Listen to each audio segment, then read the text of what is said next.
कालिया शांत उत्तर देले कहले एक भार्या प्रकृति मुखरा चंचला सादितिया पुत्रमेकम त्रिभुवन विजयी मनमथा दुर्निवार शेष सज्जा शयन जल दौ बाहन पर्णगारी स्मार स्मार स्वगृह चरितम दारुभूत मुरारी ना कौन टी अर्थ बुझे दौना जगन्नाथ महाप्रभु कहते कहले मोर भार्या दीटा गोटे भार्या मुखरा आउ गोटे भार्या चंचला जड़े होती सरस्वती आउ जड़े होती लक्ष्मी आज्ञा जोड़ा भारीजा जार नीति कजिया तार ये गाँवली रे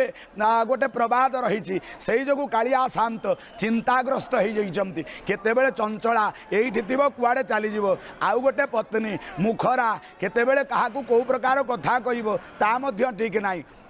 खाली सेतिक नुह पुत्रमेकम त्रिभुवन विजयी मनमथ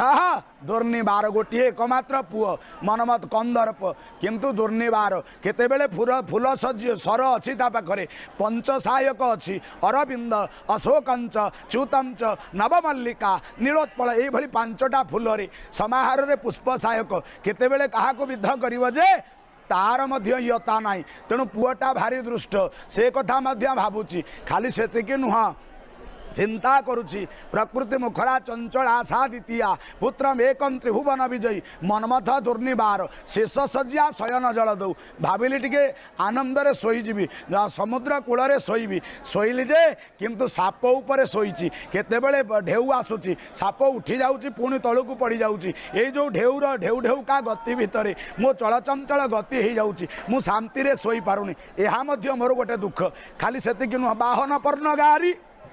पर्णगारी गरुड़ केतेबेले आकाश मार्ग को नहीं जाए केतेबेले पुणी तल को नहीं आसे तेणु गतिटा मध्य सड़क नुह से मध्य चिंतित कहले हे शंकर भगवान स्मार स्मार यही कथा भाभी भाभी स्वगृह चरित मो घर कथा दारुभूत मुरारी मुझे दारुभूत हो जाइए शंकर भगवान हसीदेले ये हूँ हुए तो भगवान कथा जहाँकर इंगित ये विश्व परिचालित होची जी सर्वतंत्र स्वतंत्र जी समस्त चेतनार